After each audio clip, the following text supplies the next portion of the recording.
अस्सलाम वालेकुम नादरीन, आप यूट्यूब चैनल देख रहे हैं। मैं इमरान खान हूँ। मौलाना फजलुर रहमान साहब को हीरो बनाने का सिलसिला जारी है और एक के बाद एक बयानात उनकी तरफ से आ रहे हैं, दूसरी तरफ से भी बयानात आ रहे हैं और पाकिस्तान की एस्टेब्लिशमेंट मौलाना फजलुर रहमान साहब को दिखाना चाहती है कि जैसे वो बहुत एंटी एस्टेब्लिशमेंट हैं और वो अवाम के बड़े हक़ में हैं और वो फ़ौजी मुदाखलत के ख़िलाफ़ हैं, ताकि उन्हें मकबूलियत मिल जाए। फजलुर रहमान साहब को हो सकता है गिरफ़्तार भी किया जाए, कुछ मुकदमात करके ड्रामा किया जाए और इस ड्रामे की उनको बहुत बड़ी पॉलिटिकल एक जो है वो माइलेज मिलेगी, ऐसा लगता है खैबर पख्तूनख्वा में, क्योंकि लोग इस वक्त पाकिस्तान की मिलिट्री एस्टेब्लिशमेंट से अपने आप को दूर रखे हुए हैं और उनको बड़े गिले और शिकवे हैं, बल्कि नफ़रत करते हैं। और ये नफ़रत पाकिस्तान की एस्टेब्लिशमेंट की अपनी फैलाई हुई है और उस नफ़रत का मौलाना फजलुर रहमान साहब को फ़ायदा उठाना है और एस्टेब्लिशमेंट की मर्ज़ी से उठाना है। और ये ऐसे ही है। फजलुर रहमान साहब का जो मौक़िफ़ है वो ठीक है, मौक़िफ़ की हमायत ज़रूर की जाएगी और सबको करनी चाहिए कि उनका मौक़िफ़ ये वाला ठीक है। लेकिन फजलुर रहमान साहब का जो किरदार है वो हमेशा से मशकूक रहा है। फजलुर रहमान साहब ने अपने किरदार को जिस तरीके से हमेशा वो यू टर्न लेते हैं उससे मशकूक खुद बना दिया है। फजलुर रहमान साहब माजी में खुद ही एतराफ़ करते रहे कि मैंने जर्नैलों के कहने पर काम किया, मैंने जर्नैलों के कहने पर हुकूमत गिराई, मैंने जर्नैलों के कहने पर हुकूमत बनाई और वो सारी चीज़ों के अंदर शामिल थे जो गंद पाकिस्तान के साथ मारा गया। एक दफ़ा नहीं कई मरतबा मारा गया और हमेशा फजलुर रहमान साहब एस्टेब्लिशमेंट की बी टीम के तौर पे काम करते रहे, अक्सर एस्टेब्लिशमेंट की ए टीम के तौर पे भी काम करते रहे और एस्टेब्लिशमेंट मौलाना फजलुर रहमान स्टेटस को ये सारा कुछ एक ही है। लेकिन फ़िलहाल हीरोगिरी का एक सिलसिला जारी है। मौलाना फजलुर रहमान साहब को मार्केट में लॉन्च किया गया है एंटी एस्टेब्लिशमेंट इनकलाबी हीरो बनाकर। लोग इस पे बिलीव नहीं करते। मैंने सर्वे करवाया था तो 90% लगभग लोग ये कह रहे हैं कि फजलुर रहमान साहब बिल्कुल इनकलाबी आदमी नहीं है और ये सारी जालसाजी है। अब फजलुर रहमान साहब ने एक और स्टेटमेंट दिया, उन्होंने कहा जी कि मैं इनकी खोपड़ियों के अंदर इनके मगज को जानता हूं। हाँ जी, आपने उनके साथ टाइम गुजारा हुआ है तो आप नहीं जानेंगे तो कौन जानेगा। ये जालसाज है, हमें इतना मालूम हो गया है कि असल रुकावट कहां पे है, इसीलिए निशाने पर वही लोग हैं। यानी ये एस्टेब्लिशमेंट का कह रहे हैं कि जनाब रुकावट यहां पे है फौज में, तो हम निशाने पे भी हमने उनको रखा हुआ है। दीन इस्लाम और तालीमात पर कोई कंप्रोमाइज नहीं होने देंगे। अच्छा, ये फटाफट मौलवी जो है ना, ये इस्लाम को बीच में ले आते हैं। जब भी कभी मौलवी का मामला आता है ना, मौलवी फटाफट इस्लाम को बीच में डालता है। फौज का मामला आएगा ना, वो फौरन गद्दारी का फतवा देंगे। यानी जैसे ही आप मिलिट्री एस्टेब्लिशमेंट फौजी जर्नैल के खिलाफ आप कोई बात करेंगे तो आप फौरी तौर पे गद्दार करार दे दिया जाएगा आपको। फौजी के साथ आपकी लड़ाई हो गई तो वो कहेगा जी आप गद्दार हैं। किसी फौजी के साथ आपका जाती मामला भी हो जाएगा ना, लड़ाई झगड़ा हो जाएगा, वो कहेगा गद्दार है। रिटायर फौजी के साथ भी हो जाएगा ना, वो कहेगा तुम तो ही गद्दार। तो फौजी के पास जो सबसे बड़ा हथियार होता है वो कहता है गद्दार है। सियासतदान जो है उसके साथ आपकी लड़ाई हो जाएगी, वो कहेगा तुम करप्ट हो, तुम करप्ट हो। और इसी तरह मौलवी के साथ आपकी लड़ाई हो जाएगी, वो कहेगा तुम इस्लाम के दुश्मन हो और तुम दीन के खिलाफ साजिश कर रहे हो। तो एक्चुअली इन सारे लोगों को पता है कि ये सारा कुछ जो खुद करते हैं ना वो दूसरे पे डाल देते हैं। ये साइकी है ना, ह्यूमन साइकी है। बहरहाल मौलाना साहब इस्लाम को बीच में ले आए। उन्होंने कहा हम जिंदा हों और हमारे सामने कुरानी उलूम को दफन किया जाए। कौन कर रहा भाई दफन कुरानी उलूम को? थोड़ा अरसा पहले तो आप कह रहे थे फील्ड मार्शल आसिम मुनीर हाफ़िज़े कुरान है और आप उनकी तारीफें कर रहे थे। अब आप कह रहे हैं जी कुरानी उलूम को दफन कर रहे हैं, तो ये आप कैसे कह सकते हैं? दीनी मदारस को अवामी धारे में लाना चाहते हैं, बड़ी तनकीद वगैरह उन्होंने की। देखिए फजलुर रहमान साहब ने कई मरतबा ना, अब बिल्कुल उनके भाई ने एक दावा भी कर दिया। उनके भाई ने कहा जी कि जुर्रत है तो मौलाना फजलुर रहमान साहब पे पर्चा दो ना पर्चा देकर दिखाओ ना पर्चा। देखिए जो फजलुर रहमान ने स्टेटमेंट दिया ना, इसका आधे से आधा स्टेटमेंट अगर इमरान खान, बुशरा बीबी, अलीमा खानम या कोई और दे देता या कोई ईमान मजारी जैसी पाकिस्तान की बेटी दे देती या मारंग बलोच जैसी बलोचों की, पाकिस्तानियों की एक काबिल फ़ख्र बेटी इस तरह का कोई स्टेटमेंट दे देती, या यास्मीन राशिद साहिबा जो इस वक्त एक मां की तरह दिखाई देती है पाकिस्तानियों को, या वो ऐसा कोई स्टेटमेंट दे देती तो अब तक पर्चों पे पर्चे और गिरफ्तारियों पे गिरफ्तारियां हो जाती। लेकिन मौलाना फजलुर रहमान साहब के खिलाफ ये नहीं किया जा रहा। लेकिन डिमांड उनकी पार्टी की तरफ से आ रही है कि यार बात बन नहीं रही। हमने काफी जोर लगाया है एंटी एस्टेब्लिशमेंट बयानियां बनाने का, लोग यकीन नहीं कर रहे, लिहाजा आप गिरफ्तारी करें, आप पर्चा दें। तो अब उनका भाई जो है वो चीख चीख के कह रहा है कि जरूरत है तो मौलाना फजलुर रहमान पे पर्चा दो ना पर्चा, देते क्यों नहीं है पर्चा दो। और उनका बेटा भी अलग से सख्त तकारीर कर रहा है, उनका भाई भी अलग से सख्त तकारीर कर रहा है। और बल्कि उनके भाई ने कहा वहां पे सेनेट में खड़े होकर के कबायली लश्कर बनाने का क्यों कह रहे हो, क्या वजह है कबायली लश्कर बनाने का कहते हो? इतनी बड़ी फौज है, इतनी बड़ी पुलिस है, एफसी है, रेंजर्स है, सब है। ये बात बल्कि महमूद खान अचकज़ई ने भी की है। ये सब लोग ये बात कर रहे हैं कि कबायली लश्कर क्यों बनाए। अचकज़ई साहब ने तो हवाला दिया मीटिंग का कि जहां पे आला सतही मीटिंग में कहा गया कबायलियों को, लोगों को कि जनाब आप बनाए जरगे, आप बनाए वो लश्कर बनाए, आप लश्कर बनाए, हथियार आप उठाएं, हम आपके साथ हैं। اب یہ جو لشکر بنانے کی بات کی جا رہی ہے، اتنی بڑی فوج ہے پاکستان کے پاس، اتنی بڑی تعداد میں پولیس ہے، ایف سی ہے، لیویز ہیں، رینجرز ہیں، اتنی ساری فورسز ہیں، انٹیلیجنس ایجنسیاں ہیں، سب کچھ ہے، اس کے باوجود آپ کو لشکر بنانے کی ضرورت کیوں پڑتی ہے؟ دیکھیں، لشکر بنانے کی جو سب سے بڑی وجہ ہے وہ یہ ہے کہ لشکر میں عام لوگ ہوتے ہیں، تو جب لشکر بن جائے گا تو عام لوگوں کی سپورٹ آپریشن کے حق میں آ جائے گی، اور جب لشکر بن جائے گا تو عام لوگوں کی طرف سے جو ہیومن انٹیلیجنس ہے وہ ملنا شروع ہو جائے گی، اس سے پہلے وہ ملتی نہیں ہے۔ اب اس وقت سیکورٹی فورسز کا سب سے بڑا ایشو بلوچستان میں اور قبائلی علاقوں میں یہ ہے کہ ہیومن انٹیلیجنس جو ماضی میں ان کو بہت ملتی تھی، معلومات ملتی تھی، خفیہ معلومات ملتی تھیں، انٹیلیجنس گیدرنگ ہوتی تھی، وہ اب نہیں ہوتی، لوگ کوآپریٹ نہیں کرتے، مقامی لوگ جو ہے وہ سیکورٹی فورسز کے ساتھ کوآپریٹ نہیں کر رہے، کیونکہ وہ آپریشن کے سخت خلاف ہیں، وہ آپریشن ہونے نہیں دینا چاہتے، اور آپریشن نہ ہونے دینے کی وجہ یہ ہے کہ اس سے پہلے جتنے آپریشن ہوئے ان میں جتنے وعدے کیے گئے وہ سارے وعدے توڑ دیے گئے، لوگوں کو ان کے گھروں سے نکالا گیا، واپس لا کر بسایا نہیں گیا، لوگوں کے گھر توڑ دیے گئے، کاروبار تباہ کر دیے گئے، واپس ان کی مدد نہیں کی گئی، لوگوں کے ساتھ جتنے بھی وعدے کیے وہ پورے نہیں کیے، بلکہ جو لوگ لشکر بنا رہے تھے وہ لوگ ٹارگٹ کلنگ میں بعد میں مارے گئے، لہذا اب لوگ آپریشن کے خلاف ہو چکے ہیں۔ تو مولانا فضل الرحمان صاحب کے اوپر تنقید کرنے میں سب سے آگے جو اس وقت کمر بستہ ایک مجاہد وہ طاہر اشرفی ہے، یہ پریس کانفرنس کے محاذ کے اوپر کمر بستہ مجاہد ہے، اور جو آگے والی صفحے ہیں ان کے اندر یہ اس وقت جنگ لڑ رہے ہیں، جہاد کر رہے ہیں طاہر اشرفی صاحب، اور ہر جگہ پریس کلب میں جاتے ہیں، ہر جگہ پہ پریس کانفرنس کرتے ہیں، ہر جگہ پہ کانفرنس کرتے ہیں، ہر جگہ پہ وہ فیلڈ مارشل کی تعریفیں دن رات ایک کیا ہوا انہوں نے، وہ تعریفوں پہ تعریفیں کر رہے ہیں، اور شہداء کے لیے وہ روتے بھی ہیں، بلکتے بھی ہیں، بہت پریشان ہوتے ہیں۔ طاہر اشرفی یہ ایکچولی کیوں کر رہے ہیں؟ طاہر اشرفی کو کئی مرتبہ مولانا فضل الرحمان صاحب نے اور ان کی پارٹی نے شرمندہ کیا ماضی میں۔ یہ ایک دن بیٹھے ہوئے تھے، ان کو اٹھا بھی دیا، اٹھو بھائی نکل ادھر سے، تو طاہر اشرفی صاحب بیٹھے تھے بڑے چوڑے ہو کے پریس کانفرنس کرنے کے لیے، تو فضل الرحمان صاحب آئے تو ان کو اٹھا کے کھڑا کر دیا، ان کو وہاں نکال دیا سائڈ پہ، تو بیچارے وہاں سے نکلے بڑی شرمندگی کے ساتھ، وہ بھی شرمندگی ہے۔ پھر طاہر اشرفی نے کئی دفعہ کہا جی میں علماء کا جو ہے وہ نمائندہ ہوں، اور میں جناب اتنے سارے علماء کا میں ان کی آواز ہوں، اور سارے علماء میرے ساتھ ہیں، لاکھوں علماء کی تعداد بتا دیتے ہیں وہ پھر علماء اکرام نے، فضل الرحمان نے، ان ساروں نے کہا جی یہ کدھر سے آ گیا، یہ تو جتنے بندے کہہ رہا ہے، جتنے لاکھ کہہ رہا ہے اتنے بندے نہیں اکٹھے کر سکتا۔ تو طاہر اشرفی صاحب کی بڑی بےزتی کی انہوں نے کئی دفعہ، جو جمعیت علماء اسلام والے مولوی ہیں انہوں نے بہت بےزتی کی طاہر اشرفی کی۔ اب وہ طاہر اشرفی کے پاس موقع آ گیا بدلہ لینے کا، خود تو وہ لڑ نہیں سکتا فضل الرحمان سے، کبھی بھی مقابلہ نہیں کر سکتا، تو طاہر اشرفی کو موقع یہ مل گیا کہ جناب اب کیونکہ تھوڑا سا اسٹیبلشمنٹ کے ساتھ لڑائی ہو گئی فضل الرحمان کی، چاہے جال سازی ہے جو بھی ہے، یا مل ملا کے لڑ رہے ہیں، یا نورا کشتی ہے جو بھی ہے، یہ لڑائی ہو گئی ہے، تو اس کا ہم فائدہ اٹھا کے نا میں فوج کے ساتھ مل کے اس سے بدلہ لیتا ہوں، تو طاہر اشرفی صاحب بدلہ لے رہے ہیں۔ دیکھیں شہداء کا کوئی ان کے دل میں درد یا دکھ نہیں جاگ رہا، اگر طاہر اشرفی کے دل میں شہداء کا دکھ جاگ رہا ہوتا تو شہداء کی لاشیں پڑی ہوئی ہیں، یونیفارم والے شہداء تھے، وہ بھی پاکستان کے بیٹے تھے، ان کی لاشیں پڑی ہوئی ہیں پہاڑوں میں بھی اور وہاں پہ سڑکوں پہ بھی، جا کے ان کی لاشوں پہ بیٹھ کے نوحہ خوانی کرے، وہاں پہ جا کے روئے، وہاں پہ جا کے کہے کہ جناب یہ لاشیں میرے شہداء کی ہیں، جا کر ان کے ماتم کرے نا، وہاں پہ جا کے روئے، وہاں پہ جا کر کہے۔ کسی اور شہر میں، کراچی میں، اسلام آباد میں، لاہور میں بیٹھ کے پریس کانفرنس میں رونے سے بہتر ہے کہ طاہر اشرفی نے اگر رونا ہے تو وہ کوئٹہ میں اس سڑک پہ چلا جائے جہاں پہ اس وقت 30 سے زائد شہداء کی لاشیں پڑی ہوئی ہیں اور لوائقین بیٹھے ہوئے ہیں، اور وہ بتا رہے ہیں کہ ہمارے ساتھ کیا ہوا۔ وہ ایک بہن ہے، اس نے بتایا کہ اس کے بھائی کے لیے ایمبولینس بھی نہیں دی، یہ باقاعدہ سٹیٹمنٹ ہے میرے پاس، وہ بہن بتا رہی ہے کہ میرے بھائی کے لیے ایمبولینس بھی نہیں دی، اور ہم ایمبولینس مانگ رہے تھے، سرکار نے ہمیں ایمبولینس بھی نہیں دی اور منع کر دیا، یعنی اگر تم ہمیں لاشیں نہیں دو گے تصویریں بنانے کے لیے، ویڈیوز بنانے کے لیے، تو ہم تمہاری لاشوں کے لیے ایمبولینس بھی نہیں دیں گے۔ اور اس بہن نے جو بات کی ہے وہ بڑی تکلیف دہ ہے، بہت زیادہ تکلیف دہ ہے۔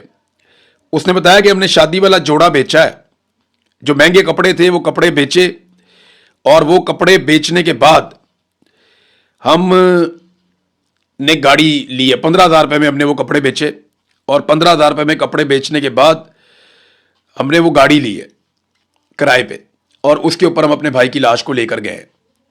یہ شہداء کے ساتھ کیا جا رہا ہے، یہ توہین نہیں ہے شہداء کی، اس پہ طاہر اشرفی ایک لفظ نہیں بولے گا، یہ صرف فضل الرحمان سے اپنا سکور سیٹل کر رہے ہیں اور کوئی مسئلہ نہیں ہے۔ شادی کا جوڑا دے کر 15,000 روپے حاصل کیا اور بھائی کی میت لانے والی گاڑی کا کرایہ ادا کیا، یہ بہن کے الفاظ ہیں۔ تو یہاں پہ کیوں نہیں روتا طاہر اشرفی؟ شہداء کی لاشوں کو، میتوں کو پہاڑوں میں پڑے رہنے دینا 3 دن تک، ये शोहदा की तौहीन नहीं है? DG ISPR ने और पुलिस ने यह दावा किया और बलूचिस्तान की हुकूमत ने भी दावा किया, एक दिन पहले वो दावा करते हैं कि जनाब हमने क्लियरेंस ऑपरेशन कर दिया है, और एक दिन के बाद दहशतगर्द बुलाते हैं कि जनाब आ जाएं और आके अपनी लाशें उठाकर ले जाएं, और लोग जाते हैं दहशतगर्दों के साए में, वहां पे उनकी तलाशी ली जाती है, वो फिर वहां से अपनी लाशें उठा के वापस आते हैं, जबकि क्लियरेंस ऑपरेशन एक दिन पहले हो चुका है। भाई क्लियरेंस ऑपरेशन का मतलब ये हमने पहाड़ी इलाका सारा क्लियर कर दिया है, दहशतगर्द या तो मारे गए हैं या भाग गए हैं, वहां पे अब सारा कंट्रोल सिक्योरिटी फोर्सेस का है। दावा ये किया था DG ISPR ने और बलूचिस्तान की गवर्नमेंट ने, लेकिन उसके एक दिन के बाद दहशतगर्द कहते हैं भाई हम यहीं पे आपकी लाशें पड़ी हुई हैं, आगे उठाकर ले जाओ, और खबरदार कोई जवान आदमी आया या हथियार लेकर आया तो फिर वहां पे बुजुर्ग लोग सफेद दाढ़ियों वाले जाते हैं और जाके लाशें उठाते हैं। बलूचिस्तान का जो वजीर दाखिला है ज़िया लांगू, उसको एक इंटरव्यू किया, एक जर्नलिस्ट है हमारे बड़े अच्छे, उन्होंने इंटरव्यू किया और उन्होंने कुछ सवालात किए, तो आप उसका मौक़िफ़ देखें, आपको हैरत होगी। उसने कहा जी दहशतगर्दों ने क्योंकि हमसे राब्ता नहीं किया इसलिए हम लाशें उठाने नहीं गए, उन्होंने कबाइल से राब्ता किया इसलिए कबाइल लाशें उठाने गए, डूब के मर जाओ। कि दहशतगर्द कबाइल को कह रहे हैं कि आके लाशें उठा लो, हालांकि आप एक दिन पहले कह चुके हैं कि क्लियरेंस ऑपरेशन हो चुका है, सारा इलाका क्लियर है, हमने क्लियर कर दिया, हमने तो मगवी भी बाजियाब करवा लिए हैं, और लाशें एक दिन के बाद आई हैं। और वो भी वो अपने मुंह से कह रहा है कि क्योंकि दहशतगर्दों ने खुद राब्ता हमसे नहीं किया, हमें अगर दहशतगर्द अर्जी भेज देते या रिक्वेस्ट कर लेते कि आगे लाशें उठा ले तो हम जाके उठा लेते, उन्होंने हमें नहीं कहा, उन्होंने कहा कबाइलियों को, तो कबाइली गए और जाके उन्होंने लाशें उठा ली। ये है इस वक्त बलूचिस्तान की सरकार जिसको मुसल्लत किया एस्टेब्लिशमेंट ने बलूचिस्तान के अवाम के ऊपर। नाज़रीन, आज़ाद कश्मीर में भी मुज़ाहमत जारी है, वहां पे इलेक्शन के लिए पीपल्स पार्टी पूरी कोशिश कर रही है। पीपल्स पार्टी को लगता है कि वो वहां पे हुकूमत बना लेंगे। बिलावल बड़ी चालाकी के साथ अपने आप को अपोजिशन बनाने की कोशिश कर रहा है। बिलावल ने मुतालबा किया कि जनाब कश्मीर बंद है पूरा, तो कश्मीर को खोला जाए। ये किससे मुतालबा किया? भाई हुकूमत तो तुम लोगों की है वहां पे। फैसल राठौर किसका वजीर आजम है? पीपल्स पार्टी किसकी सियासी जमात है? पीपल्स पार्टी की हुकूमत है आजाद कश्मीर में, उसी ने कलअदम करार दिया, उसी ने सरों के ऊपर इनाम रखा, उसी ने सिक्योरिटी फोर्सेस को बुलाया, उसी ने रास्ते बंद किए, उसी ने खुराक बंद करवाई, उसी ने गोलियां चलवाई, उसी ने बंदे मरवाए, उन्होंने ये आईजी लगाया हुआ है और आईजी हर जगह पे दंदनाता फिर। ये सारा कुछ पीपल्स पार्टी ने किया और बिलावल वहां जाके अपोजिशन बन गया कि जनाब आलमी सतह पे सालसी करवाने वाले यहां पे भी नजर करें। क्यों भाई? आजाद कश्मीर एक अलग इलाका है, उसकी एक अलग टेरिटरी, उसका अपना एक अलग आइन सिस्टम, सुप्रीम कोर्ट, सब कुछ उसका अपना एक अलग है, और आपकी वहां पे हुकूमत है। अमन देना आपकी रिस्पॉन्सिबिलिटी है। वहां पे आपने बुलाई इतनी सारी सिक्योरिटी फोर्सेस, आप जवाब दें आपने क्यों बुलाई? ये ऑपरेशंस आपने और आपकी सरकार ने करवाए, आप जवाब दें आपने क्यों करवाए? यानी ये वहां बैठ के टिल्ले मुंह के साथ अपोजिशन बन जाएंगे और हम सारे यकीन कर लेंगे कश्मीरी बेवकूफ हैं, वो रोटी को चोची कहते हैं, उन्हें पता नहीं चलता कि ये खुद हुकूमत में है। बिलावल की हुकूमत है और बिलावल मुतालबा किससे कर रहा है? फील्ड मार्शल से, शहबाज शरीफ से मुतालबा कर रहा है। और भाई तुम्हारी यहां पे हुकूमत है, तुम एक नोटिफिकेशन जारी करो, ये कलअदम का स्टेटस खत्म करो ना उनका, एक नोटिफिकेशन दूसरा जारी करो, इनके ऊपर जाली मुकदमे खत्म करो, एक और नोटिफिकेशन जारी करो, ये जाली सीटें जो है इनको भी खत्म करो, ये जो जालसाजी जिसके ऊपर वो कहते हैं जी हमारा मैंडेट कब्जा कर लेते हैं, वो भी नोटिफिकेशन जारी करो, एक और नोटिफिकेशन जारी करो, फौरी तौर पर सिक्योरिटी फोर्सेज को वापस भेजो, एक और नोटिफिकेशन जारी करो, इनके जायज मुतालबा तस्लीम करो, बात खत्म हो जाती है। भाई हुकूमत में बैठ के किससे डिमांड कर रहा है? ये बिलावल की चालाकी है। वो हुकूमत में भी बैठता है और अपोजिशन भी बनता है। इसी तरह वो वफाकी हुकूमत में हर तरह की सपोर्ट देगा, बजट भी पास करवाएगा, एस्टेब्लिशमेंट के हाथ भी मजबूत करेगा। वो बड़े जरदारी ने कहा भी था, तो बिलावल जरदारी ने यही सारे काम किए हैं, लेकिन बड़ी चालाकी के साथ ये अपोजिशन बनने का ड्रामा भी करते हैं कि हमारी सियासत जिंदा रहे। लेकिन कश्मीरी बड़े तेज हैं।